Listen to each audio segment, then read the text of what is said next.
students. Okay. And that program, how will be it will be help for your profession? GDET, sir. Yeah. Program is actually, I think that this it is going to be very useful because nowadays educational sector is moving towards technology, Okay. and if we encourage each and every teacher to utilize or adopt educational technology, then teaching can be more fruitful, sir. Yes. Yes. Yes. And Khushbu, what about you? Sir, I'm waiting to take admission in PhD in education. I have cleared my UGC and JRF. Good. Congrats. Good. Thank you, sir. When? Whenever the next notification comes, I'll be taking the admission in PhD. No. When you have qualified your NET JRF? Abhi in 2022 last. 23. Abhi 22 last. Matlab, I think it was in December. Okay. Good. So you are working or? Nahi, I have completed my MA in education. So I'm not working. I just completed my post graduation, so and I'll be taking a PhD. Good. PhD in education. Yes, sir. Okay. In this particular program, what you have learned? I think all sessions have been conducted timely. MES 131. Because I inquired from academic counselors, the course code was different. That is MES 31, but they said that they have discussed about the MES 131.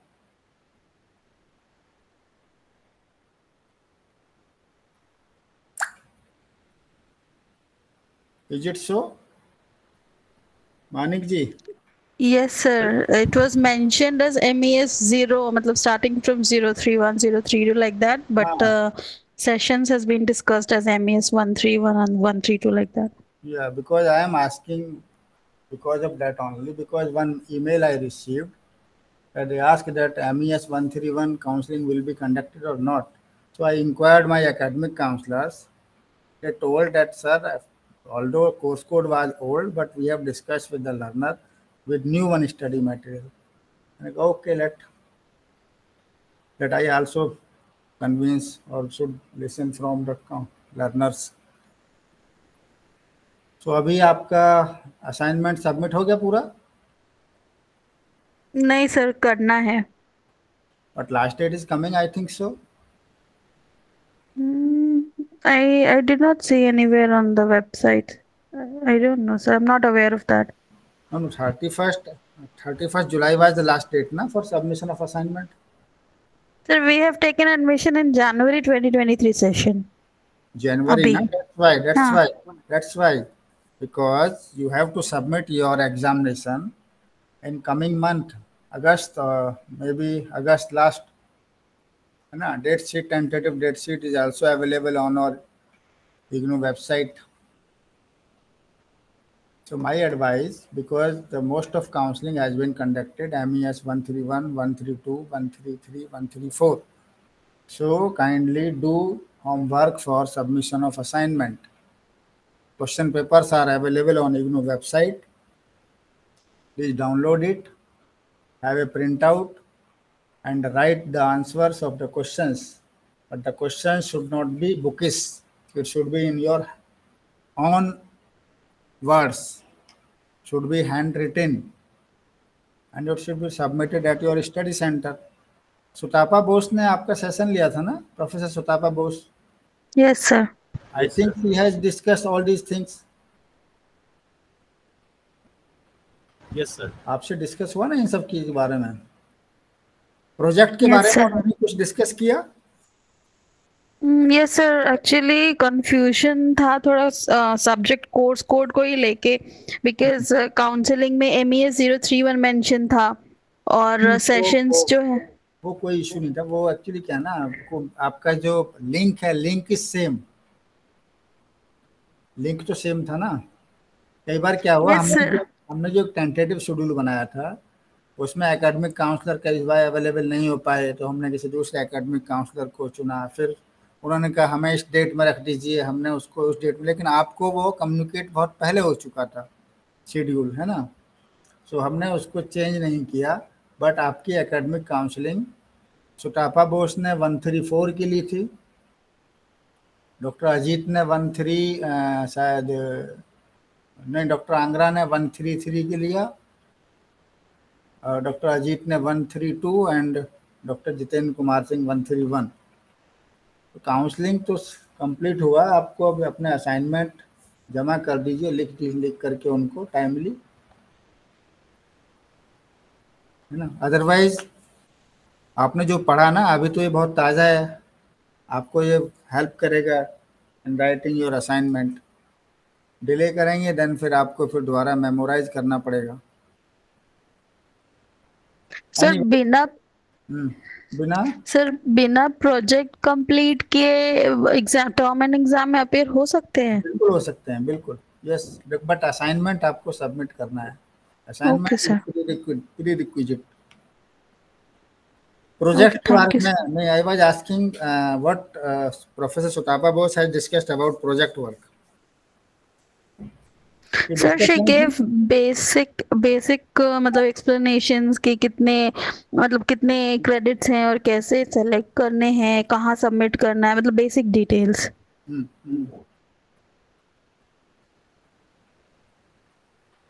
Okay, so in PGDET project आपको कितने activity जब submit करनी है? Do you have any idea, Manik ji? Yes, sir. We have to submit actually 2 credit each for each subject. Total 8 credit activities. Total 8 credit. Yes, sir. 8 credit, and 2 credits from each subject, each course. So four. There are 4 courses: MES 131, 132, 133, 134, and if it is 2 credit from each, then it comes 8 credit.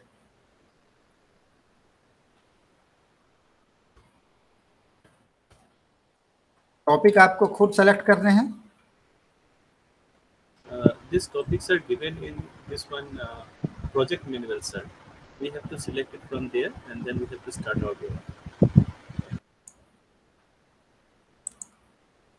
Okay, PGDET.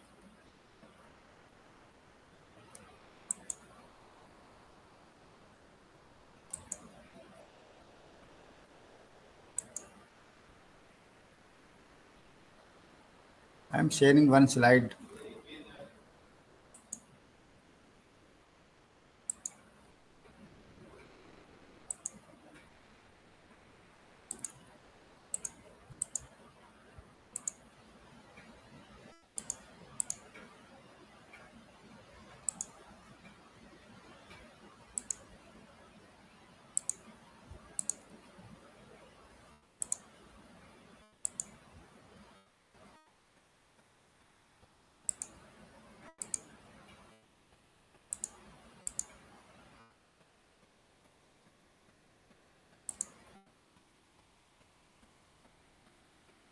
आपको MESP 135 is it visible?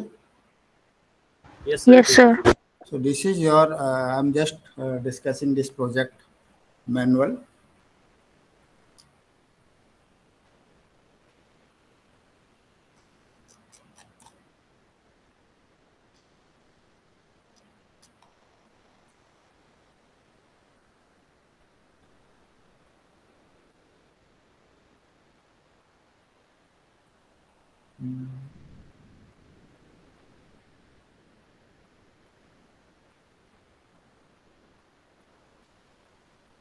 There are some frequently asked question, but छोड़िए इनको अभी। आप में लिखा है कि project कहाँ जमा करना है, कैसे अपनी एक्टिविटी लिखनी है, बट इसको थोड़ा पढ़ लीजिएगा बाद में।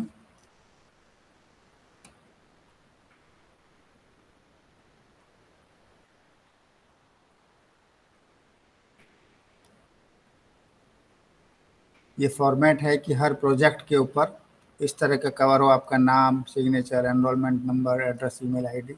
ये आपके असाइनमेंट में भी होता है, this is not new one. ये है आपका activities MES 131 education technology and overview. means activity 1, access to information and communication technology and its use and exploration. इसमें बेसिकली आपको करना क्या है, एज ए टीचर आप जो एक्सेस टू इंफॉर्मेशन टेक्नोलॉजी है, यानी कि ये बच्चों को या टीचर को इसका कैसे इफेक्टिव यूज हो सकता है, इसका आप एक इलस्ट्रेशन आप अपने एक एक्टिविटी के रूप में आप उसको लिखेंगे। इसमें आपको दिखा है कि हाफ क्रेडिट की एक्टिविटी है, इसमें आपका क्या रोल होगा, आपको एक स्कूल आइडेंटिफाई करना है, इट मे बी प्राइवेट और गवर्नमेंट। देन आपको परमिशन लेनी होगी अपने हेड से, सॉरी उस जहाँ आप विजिट कर रहे हैं उनके हेड से कि हाँ आप उनका विद्यालय चूज किया है, आप विजिट कर सकते हैं नहीं कर सकते हैं। एंड दिस ये जो परमिशन है डैट इज आप अपना आई कार्ड लेकर के जाएं तभी वो आपको परमिट करेंगे। अदरवाइज कई बार क्या होता है कि आपको परमिशन शायद वो ना दें based on your I card, then you have to request your learner support centre और रीजनल सेंटर, वहाँ से आप परमिशन एक लेटर ले लीजिए and visit your nearest school. And उसके बाद में आप जैसे आपसे कहा गया है कि आप 10 टीचर और 20 स्टूडेंट का एक इंटरव्यू ले सकते हैं ऑन दिस टॉपिक। एक छोटा सा क्वेश्चनर बना लीजिए और उनके आंसर लिख लीजिए। उसके बाद में छोटा सा आप अपना समिंग दे दीजिए कि बेस्ड ऑन इंटरव्यू ये हमारा आउटकम है। उसमें कहा है कि आप टीचर्स के साथ और अगर इफेक्टिव बनाएं तो 3 उसमें एडमिनिस्ट्रेटिव स्टाफ भी आप इंक्लूड कर सकते हैं। इवन आप अगर ज़्यादा अच्छा करना चाहते हैं तो स्कूल की संख्या बढ़ाएंगे तो वहाँ प्रिंसिपल्स को भी इंक्लूड कर सकते हैं। बट इट वुड बेटर क्योंकि आप एक ही स्कूल चूज करें और डैट स्कूल में भी योर ओन स्कूल जहाँ आप पढ़ा रहे हैं, अगर नहीं पढ़ा रहे हैं तो आपके आसपास का school. And based on interview responses आपने क्या ऑब्जर्व किया, क्या आपको आउटकम मिला, वो अपने वर्ड्स में 500 वर्ड्स में फाइनली आपने लिख देना है। This your complete activity. पहले आपको क्या करना है, एक कवर पेज लेना है जिसमें अपना नाम वगैरह वगैरह, नाम, address, enrolment number, mobile number, programme, study centre code, programme and course code. उसके ऊपर एक्टिविटी ये लिखना है। एक्टिविटी के बारे में आप लिखना है कि मैं टीचर हूँ या मैं टीचर बनना चाहता हूँ और मैंने इस स्कूल में जाकर के अपना एक इंटरव्यू लेना है, सर्वे करना है। एंड हमें इसका इफेक्ट जानना है कि एजुकेशन टेक्नोलॉजी लर्निंग में किस तरह से अफेक्टेड कर रही है, किस तरह से इम्पैक्ट डालती है। पॉजिटिव, इट में भी पॉजिटिव, इट में भी नेगेटिव, दोनों तरह के इफेक्ट हो सकते हैं। इट इज़ योर कंसर्न कि आपने टॉपिक किस तरह से चुना है। मुश्किल से मुश्किल ये एक्टिविटी तो कम होगी, लेकिन जो इंटरव्यू का डिस्क्रिप्शंस है वो 4-5 पेज ले सकता है, क्योंकि आप 10 टीचर और 20 स्टूडेंट्स का इंटरव्यू ले रहे हैं।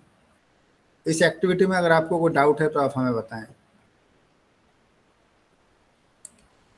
सर जैसे कि मतलब सैम्पलिंग का जो मतलब वो दिया हुआ है काउंट के 10 टीचर्स एंड 20 स्टूडेंट्स, तो हम इसको जो वेरी करें, मतलब वेरी तो कर सकते हैं, मतलब कहाँ तक सर, किस लिमिट तक कर सकते हैं? मतलब वेरी आप ऐसे कर सकते हैं, यहाँ पर 10 टीचर लिखा है। सपोज आप ऐसा विद्यालय चुन रहे हैं, प्राइमरी स्कूल चुन रहे हैं जो आप जहाँ 5 ही टीचर होंगे, तो आप 5 टीचर का करेंगे, वहाँ पे स्टूडेंट बढ़ा सकते हैं आप वहाँ पर। ओके सर, है ना। इट्स और अगर कई बार ऐसा लगता है कि वहाँ पे और भी कम है, आपने देखा होगा there are so many primary and secondary और एलिमेंट्री स्कूल्स जहाँ टीचर्स की संख्या अभी भी कम है, तो 1 या 2 स्कूल भी क्लब कर सकते हैं, 2 स्कूल कर सकते हैं आप उनको एक साथ, राइट। Okay sir. तो ऐसा नहीं है कि ये जो आपका सैंपल है that may very depending on the. हाँ जी सर, ये जो एक्टिविटी है जी, जब हम लोग उसको मतलब सिलेक्ट कर लेते हैं, पर्टिकुलरली एक्टिविटी 1 हो गया access to information and communication technology, तो अभी जब स्टार्ट करेंगे यहाँ पर तो मतलब कैसे करना है और दिया हुआ है, थोड़ा सा इंट्रोडक्शन देंगे कि बेसिकली एजुकेशन टेक्नोलॉजी है क्या, है ना, और स्कूल में एजुकेशन टेक्नोलॉजी किस तरह से यूटिलाइज हो रही है, किस तरह से उसका हम यूज कर रहे हैं, है ना। सिर्फ और आप टेलीविज़न को ले लीजिए या मोबाइल्स या ओवरहेड प्रोजेक्टर्स को एक कोई ले लीजिए, कम्युनिकेशन जो डिवाइस है, तो उस तरह को उसको किस तरह से यूज कर रहे हैं हम लोग, है ना, उसको आप थोड़ा सा डिस्क्राइब कर दीजिए। उसके बाद अपना सैंपल बता दीजिए, हमने ये सैंपल लिया है, इतने स्कूल टीचर हैं, इतने स्टूडेंट्स हैं हमारे, ठीक। और ये जो आपने जो इसमें प्रोग्राम गाइड में एक अच्छी चीज़ है, इसमें आपको क्वेश्चंस एक तरह से डिसाइड हैं। The ICT available in the institutions, है ना, the main user of ICT means आप क्वेश्चंस आप लिमिटेड कर सकते हैं, बहुत ज़्यादा ब्रॉड जाने की ज़रूरत नहीं है। ठीक है, क्या पर्पज़ है ICT का, वो उसको ICT को किस तरह से यूज करते हैं, फॉर एंटरटेनमेंट या उससे कुछ पर्पजफुली या कुछ लर्निंगफुल क्लासरूम टीचिंग भी होती है। जैसे अगर आपका टेलीविज़न सेट आपके पास है स्कूल में और उस टेलीविज़न को ज्ञान दर्शन चैनल बच्चों को दिखाए जाते हैं जो बच्चों की क्लास से या टॉपिक से रिलेटेड होते हैं, तो पर्पज़ बहुत क्लियर है कि उनको लर्निंग एक ऐड के रूप में यूज कर रहे हैं स्कूल्स में, है ना। और अगर उनको कोई एंटरटेनमेंट कोई ऐसा चैनल दिखाया जाता है तो वहाँ भी पर्पज़ है कि उनमें क्रिएटिविटी डेवलप करने के लिए, है ना। तीसरा, अगर आपको उन बच्चों को अगर गेम्स या इन सब के चैनल दिखाए जा रहे हैं क्योंकि उनमें एक मोटिवेट करना है कि आपको भी स्पोर्ट्स में एक्टिव होना चाहिए, या उसका भी पर्पज़ क्लियर है कि स्टूडेंट्स को हम ऑल राउंड डेवलपमेंट या फिजिकल जो आपका वो है इमोशंस हैं, फिजिकल डेवलपमेंट से रिलेटेड जो एक्टिविटी हैं उनकी तरफ हम उनको मोल्ड करना चाहते हैं। तो बेसिकली जो ICT का जो प्रॉपर यूज जो हो रहा है उसके बारे में भी थोड़ा सा हमें डिस्कस उसमें मेंशन कर देना चाहिए। और ऐसी देखिए ये एक हाफ क्रेडिट की एक एक्टिविटी है, मीन्स इन 131 में आपको टोटल 4 एक्टिविटी लेनी पड़ेगी क्योंकि आपको 2 क्रेडिट का काम करना है। तो ये हाफ एक्टिविटी ये थी। अगली एक्टिविटी है study of national initiative for enhancing access to academic resource. यहाँ भी आप देख रहे हैं कि यहाँ पे डेटा आपका बढ़ गया है, 30 से 30 टीचर हो गए हैं, 50 स्टूडेंट्स हो गए हैं, लेकिन इसमें एक्टिविटी और बहुत सारी होंगी। आप ऐसी एक्टिविटी लीजिए जो आपके लिए आसानी से कर पाएँ। आप सोचिए इसमें 30 टीचर के स्टूडेंट्स, 30 टीचर्स का आपको अगर इंटरव्यू लेना है, means you have to choose many teachers, और ये फेस टू फेस भी पॉसिबल ना हो तो आपको टीचर्स का अगर ईमेल आईडी पता चल जाए तो उनको ईमेल से एक लिंक बना के भेज देंगे, है ना। ऐसी आप उनसे रिक्वेस्ट करेंगे कि अगर वो बच्चों से भरवा पाएँ, क्योंकि बच्चे यहाँ पे सीनियर सेकेंडरी के हैं और आजकल देख रहे हैं सीनियर सेकेंडरी या हायर एजुकेशन के सबके पास मोबाइल एक्सेस है। तो और इसके नीचे देखेंगे और एक एक्टिविटी कौन सी होगी, थर्ड में आप देख रहे हैं कि यहाँ भी 30 टीचर्स का है और एक्टिविटी यहाँ 4 है OER का। ये मैक्सिमम आप देखेंगे एक्टिविटी सेकेंडरी या हायर सेकेंडरी एजुकेशन का डेटा आपको यहाँ के टीचर्स लेने पड़ेंगे, है ना। क्योंकि पहली एक्टिविटी थी जिसमें आप नियरेस्ट जो स्कूल कोई सा भी हो सकता है, वो सेकेंडरी भी हो सकता है, प्राइमरी भी हो सकता है अदरवाइज। और वैसे भी ICT का जो प्रॉपर यूज है इन टीचिंग लर्निंग प्रोसेस वो सेकेंडरी और हायर एजुकेशन में ही जस्टिफाइड है। अगर प्राइमरी एजुकेशन के लिए यूज ऑफ ICT हमें नहीं लगता है कि किसी भी तरह से वो इतना फ्रूटफुल कर पा रहे हैं। वो जस्ट एंटरटेनमेंट के रूप में हो सकता है क्योंकि बच्चों को थोड़ा सा मोटिवेट किया जाए। Otherwise in real sense for teaching learning process में हायर एजुकेशन में ही ज़्यादा ये एप्लीकेबल है और वहीं ज़्यादा इफेक्टिवली प्रॉपरली काम कर पा रहा है। तो हमारा यहाँ कहने का ये था कि आपको इसमें से 4 एक्टिविटी में देखें, इसमें टोटल कितनी एक्टिविटी हैं, 5 है, 6 है, 7 है, 8 मीन्स टोटल 8 एक्टिविटी हैं आपकी हाफ की। इसमें से आपको एनी 4 एक्टिविटी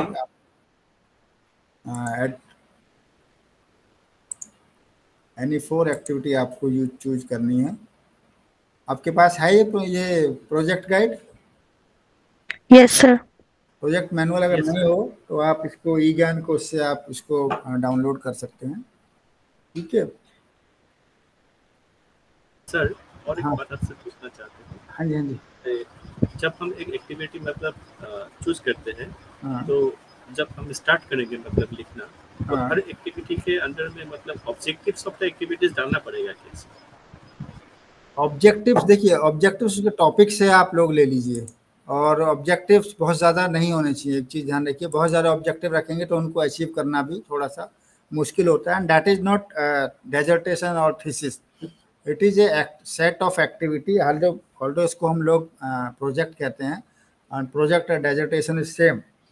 बट यहाँ क्या छोटी छोटी जो डेजर्टेशन होती है उसमें एक फर्स्ट चैप्टर होता है, then second chapter, first chapter introduction, second chapter review of related literature, third methodology, fourth data analysis and fifth is results and further जो गाइडेंस एंड फर्दर रिसर्च के लिए जो हम लोग सजेशंस देते हैं.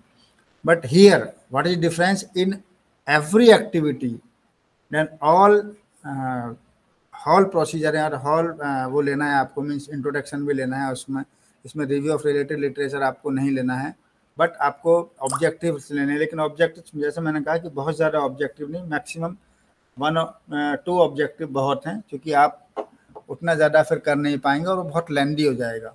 आप देखें कि अगर आपको अगर मैं टोटल ऐड करूं तो MES 131 4 एक्टिविटी, 4 जा 16 activity, and if one activity is 10 page then ये तो इट विल कम 160 पेजेस. बहुत ज़्यादा भी लिखने की ज़रूरत नहीं है. इसमें जो मेन थ्रस्ट देना है आपको वो देना है, आपने जो इंटरव्यू जो लिया है, जो क्वेश्चंस आपने लिए हैं उनके रेस्पॉन्स में आपका रेस्पोंडेंट क्या लिख रहा है, वो उसमें क्या जवाब दे रहा है, वो उसके बेस पे जो आपको 500 वर्ड्स लिखने हैं, that is more important. It means conclusion is more important based on the data received from teachers and students. You got my point? Yes sir. Khushbu कुछ कहना है आपको? No, sir. So my point, my suggestion is that only do prepare one activity. It should be within the 10 pages. है ना. एक sample आपको लगाना है. नो नीड टू, अगर if you have taken data 30 teachers और 30 learners, means no need to attach all these responses. You just conclude one teacher has responded this, second has this, और maximum teacher उनको आप थोड़ा analyse कर लीजिए कि इतने टीचर ने ये कहा है. और बल्कि इट वुड बी बेटर अगर आप 5 पॉइंट स्केल आप लगा लें इसमें, तो मुझे लगता है ज़्यादा बेटर है. आप उसमें आसानी से कह पाएंगे कि इतने टीचर्स ने इस फर्स्ट स्टेटमेंट को स्ट्रांगली एग्री किया, इतनों एग्री किया, इतने न्यूट्रल थे, इतने स्ट्रांगली डिसएग्री, इतने डिसएग्री. तो ज़्यादा बेटर है, आप उसमें आसानी से कंक्लूजन निकाल पाएंगे. अगर आप उसको ओपन छोड़ेंगे क्वेश्चंस को, तो कोई टीचर या कोई learner will write 2 lines and another can may right 10 lines. उसको एज ए समरी में लेके आना बहुत डिफिकल्ट होगा. ठीक है मानिक जी, आप उसमें अगर 5 पॉइंट स्केल लगा लें तो ज़्यादा बेटर होगा. में भी जुड़ 5 पॉइंट स्केल तो आपने पढ़ा होगा ना, पढ़ाया होगा इसमें? Yes sir. 5 पॉइंट स्केल का एग्जांपल लीजिए हमको जरा. एक क्वेश्चंस बनाइए, एक कोई भी क्वेश्चन.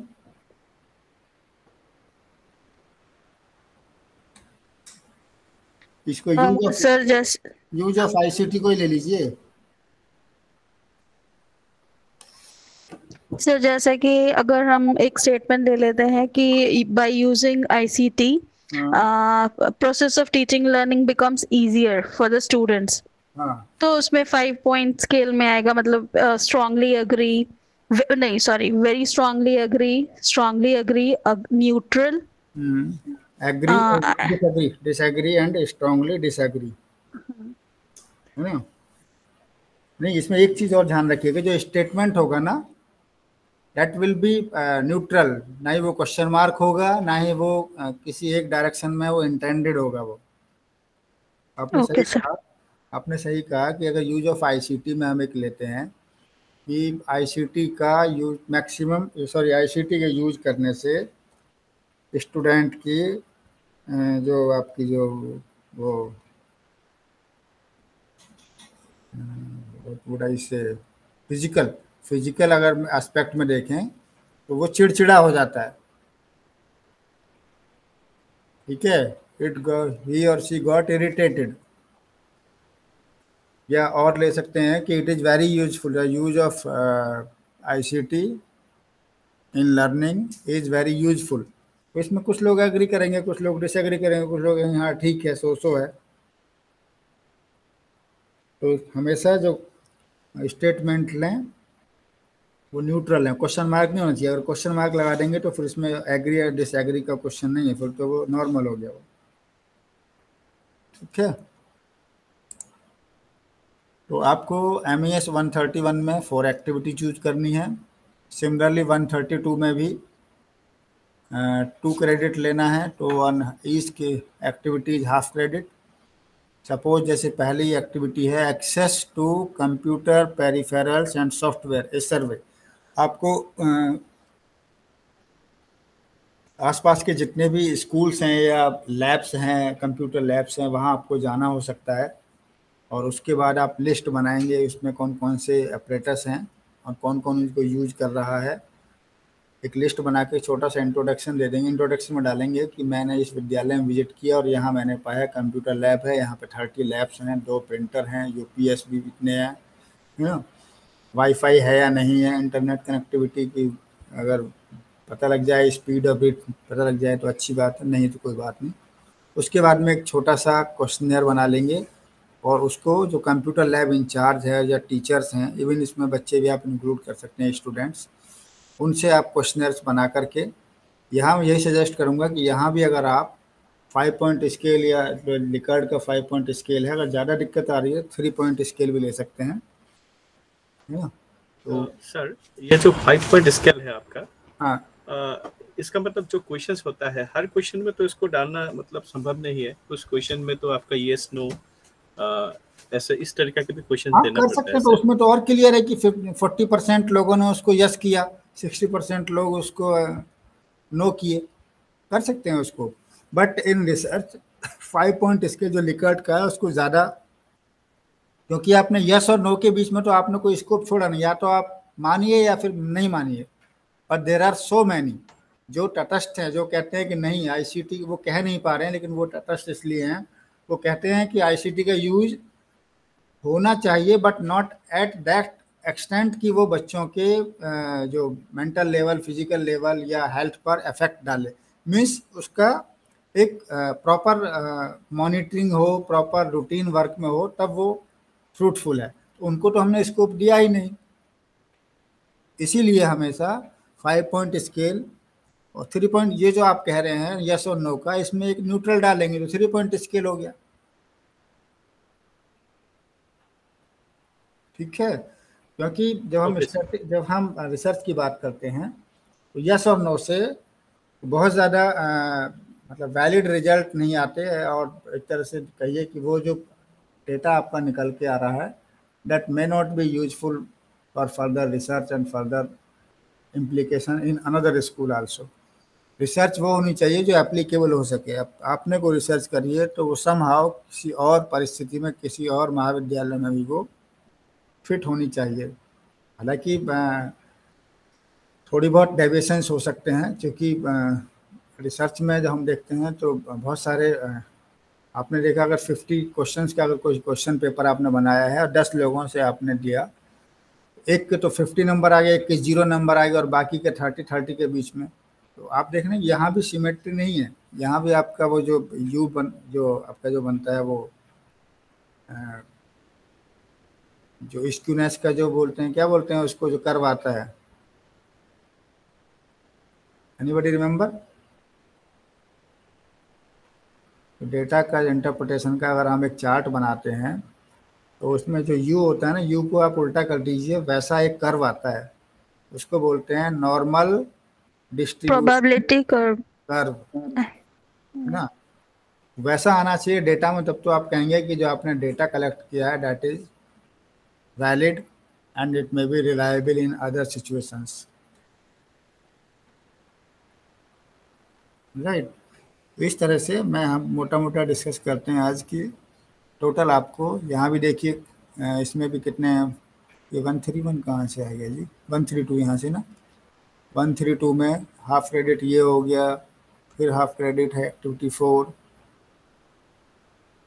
5, 6, और मैक्सिमम एक्टिविटी आप देखेंगे, maximum activity are interview based. Means आपको एक छोटा सा इंटरव्यू कंडक्ट करना है, चाहे वो वर्बल आप जाके लें या आप ऐसे ही पूछ लें और उनको नोट कर लें। बट मैं टाइम अगेन मैं हमेशा यही कहता हूँ कि आप अगर इंटरव्यू के जो आपके आइटम्स हैं अगर वो आप उसमें लेंगे 5 पॉइंट स्केल 3 पॉइंट स्केल में, तो उनका एनालिसिस आसान होता है।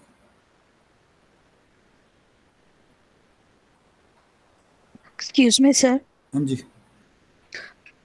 सर जैसे कि हर एक्टिविटी के एंड में दिया हुआ है ना लर्निंग आउटपुट, तो उसमें और लर्निंग आउटकम ही समरी है आपकी, मीन्स आपने उस एक्टिविटी जो आपने की उसमें आपने क्या सीखा, क्या आपने पाया। हाँ तो सर उसमें जैसे कि दिया हुआ है ना कि रिपोर्ट जो है 500 वर्ड्स की होनी चाहिए, तो जो हम इंट्रोडक्शन और ऑब्जेक्टिव लिखेंगे वो इंक्लूडिंग 500 वर्ड्स होंगे या ये सिर्फ मतलब हम no no no no no, ये टोटल रिपोर्ट की बात कर रहा है। A report of about 500 words that describe the data, the finding and interpretation। ये लास्ट में जो आप समरी डाल रहे हैं ना वो 500 वर्ड्स की होगी। 500 मीन्स, और 500 वर्ड्स आप जब लेंगे बेसिकली ये जो आप रिसर्च में जो 4th चैप्टर होता है ना, 4th और 5th को क्लब करके ये बना दिया है लर्निंग आउटकम्स। ये अकेला ही 500 का हुआ, तभी तो मैं आपको बोला कि कोई भी एक्टिविटी में अगर आप एक ही ऑब्जेक्टिव लें, 2 ही ऑब्जेक्टिव लें तो वेल एंड गुड, क्योंकि आपने जो जो डेटा कलेक्ट किया है उनके बेस पे आप ये एनालिसिस दे रहे हैं।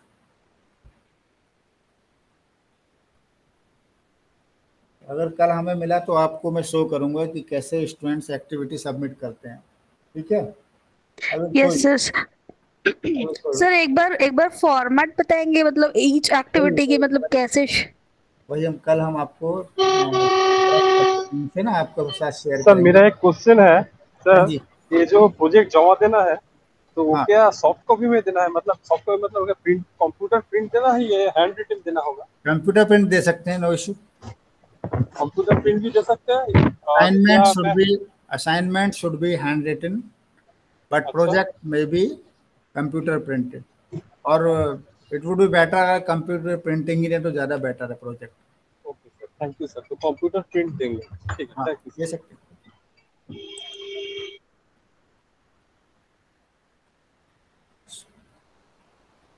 सो इस तरह से आप देख रहे हैं 131 में 133 में 4 आपको लेना है, लेकिन यहाँ पर examination of the style of communication used in educational video programme, ये थोड़ा सा डिफरेंट है, क्योंकि पहली जो 1331 सॉरी 131 एंड 132 यह इंटरव्यू बेस्ड थी, but it is little bit different, क्योंकि यहाँ पर एक तरह से जो एजुकेशनल वीडियो प्रोग्राम है उनके इम्पैक्ट हमें देखना है, उनके बारे में जानना है कि वो किस तरह से रीच आउट कर रहे हैं स्टूडेंट्स के, और उसके बारे में हमारे स्टूडेंट्स का, हमारे टीचर्स का किस तरह का एटीट्यूड या किस तरह का बिहेवियर उनके साथ शो कर रहे हैं वो। तो पहली एक्टिविटी पढ़ लेते हैं इसमें।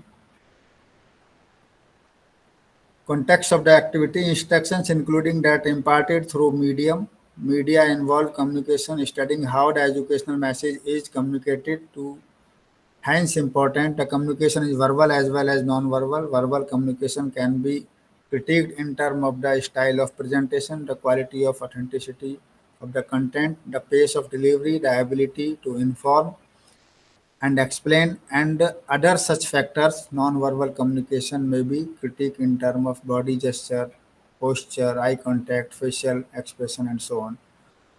So, the objective of this activity is you critique the style of communication used in any 4 educational video program।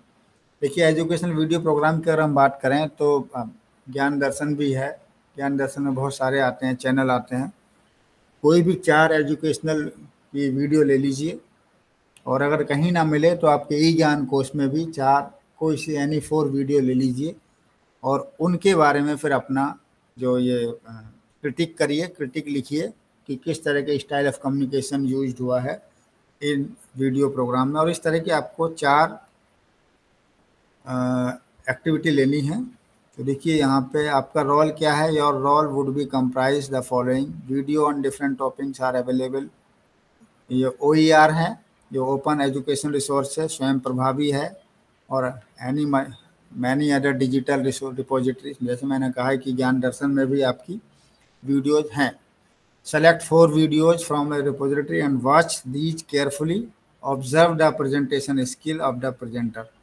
आपको वीडियो पूरी देखनी है और उसके बारे में फिर बाद में क्रिटिक लिखने हैं कि किस तरह से प्रेजेंटेशन स्किल है उसका.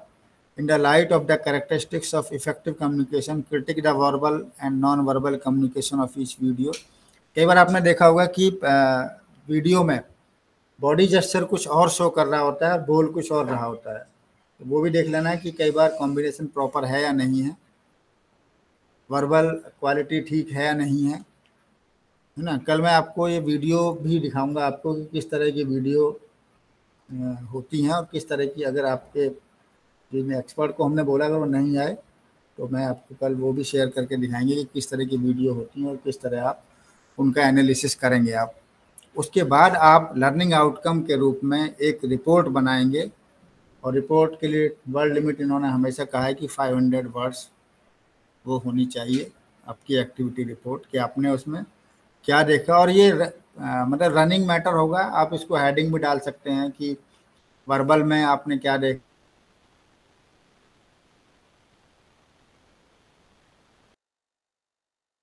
मैसेज कम्युनिकेट कर रहा है, means it is useful for learning और नॉट. इस तरह के आप सब हेडिंग अपने आप चूज कर सकते हैं, क्योंकि इसमें कुछ गाइडलाइन आपको प्रॉपर दी नहीं है, कोई फॉर्मेट भी नहीं है इसमें.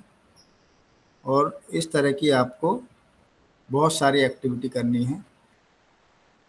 4 एक्टिविटी इसमें भी करनी है, जो कि 2 क्रेडिट हैं.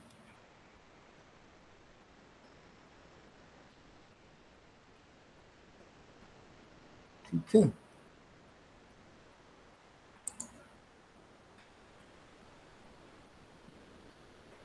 आपको 131, 132, 133 में से अगर कुछ पूछना है तो बताइए, नहीं तो फिर अब कल है ना, क्योंकि आज इनफैक्ट मैं भी इसके लिए रेडी नहीं था कि मैं आपके साथ डिस्कस करूंगा. अगर होता तो मैं आपके पास पहले ही एक्टिविटी के कुछ examples. Any question of anybody else? No sir. No, sir. मतलब प्रोजेक्ट का अगर मतलब सैंपल मिल जाता तो बहुत अच्छा मैं होता. कल वही बोल रहा हूं, कल दिखाएंगे. वही बोल रहा हूँ, कल आप लोगों के साथ शेयर करूंगा मैं इसको, प्रोजेक्ट के सैंपल को भी, और किस तरह की वीडियोज हमारे पास होती हैं ना, और उन सब वीडियोज को हम किस तरह से वॉच करते हैं. हाँ सर, अगर सैंपल और कुछ वीडियोस मिल जाता तो बहुत हेल्पफुल होता है. Sure. Academic counselor, there is a difference, big difference between academic counselor and teacher. Academic counselor is available everywhere, every time.